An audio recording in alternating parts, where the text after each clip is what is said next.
નમસ્કાર. ગુરુ આપણને જ્ઞાન આપે. એટલે જ્ઞાન એટલે શું? તો સાદી સમજણ એવું છે કે જ્ઞાન એટલે માહિતી અથવા જાણકારી અથવા કોઈ વિશેષ પ્રકારની આવડત. એ પણ જ્ઞાન છે. તબલા વગાડવાનું જ્ઞાન, સાયકલ ચલાવવાનું જ્ઞાન, હેલિકોપ્ટર ચલાવવાનું જ્ઞાન. આ જ્ઞાન ક્યાંથી આવે? જ્ઞાન વાંચવાથી અથવા સ્વ અનુભવથી અથવા કોઈ શીખવાડે તો આવડે. એટલે આપણે ત્યાં સાદી સમજણ પ્રમાણે ગુરુ આપણને જ્ઞાન આપે. એટલે કે ગુરુ આપણને શીખવાડે, સમજાવે, માહિતી આપે, સત્ય સમજાવે. અને એટલે આપણે ગુરુ પૂર્ણિમાનો ઉત્સવ ઉજવીએ છીએ. ત્યારે આજના આ ગુરુ પૂર્ણિમાના દિવસે જેનામાંથી ખરેખર કંઈક શીખવા જેવું છે અથવા જેની પાસેથી આપણે શીખવું જોઈએ જ એવા નવા જમાનાના ગુરુ, એટલે કે આપણા જ પોતાના સંતાનો, આપણા જ બાળકો, આપણા જ નવી પેઢીના યુવાનો, એટલે કે જેનજી એ નવા જમાનાના ગુરુ છે. આ કેટલા મસ્ત લોકો છે. પહેલી વાત કે એ લોકોમાં ધીરજ છે. આ જંતર મંતર ઉપર 36 દિવસ સુધી શાંતિપૂર્વક રીતે બેઠા, એનો સંયમ અને ધીરજ છે. તો જેનજી પાસેથી સંયમ અને ધીરજ શીખવા જેવી છે. સૌથી સારી વાત તો એ છે કે એની પાસે પોતાને અભિવ્યક્ત કરવા માટેના કેટલા રસ્તાઓ છે. આપણે તો થઈ ગયા ગઢિયા બુઢિયા.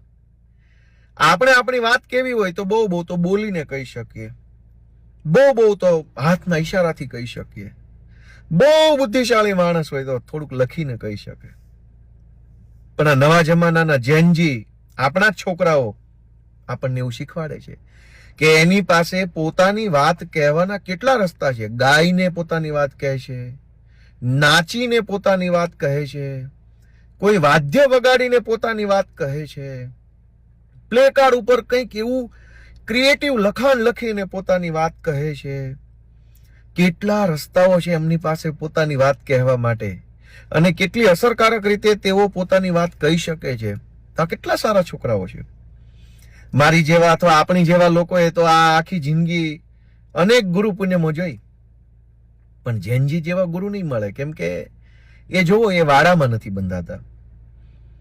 જ્ઞાતિ, ધર્મ, ઊંચ નીચ, ભેદ ભાવ, તું આવો હું સારો, આ ખરાબ, આ કશું જ વાડાબંધી નહીં.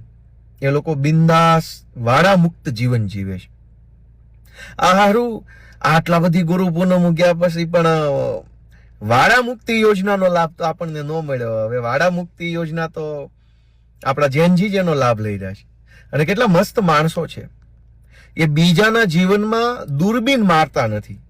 બીજો શું ખાય છે, શું પીવે છે, કોની હારે ફરે છે, કેવી રીતે છુપાઈને શું કરે છે, અને જાહેરમાં શું કરે છે. ના ના ના ના, આપણા નવી પેઢીના યુવાનો બીજાની જિંદગીમાં કોઈ દખલ કરતા નથી, અને પોતાની જિંદગીમાં કોઈ દખલ કરે તો એને ચલાવતા નથી.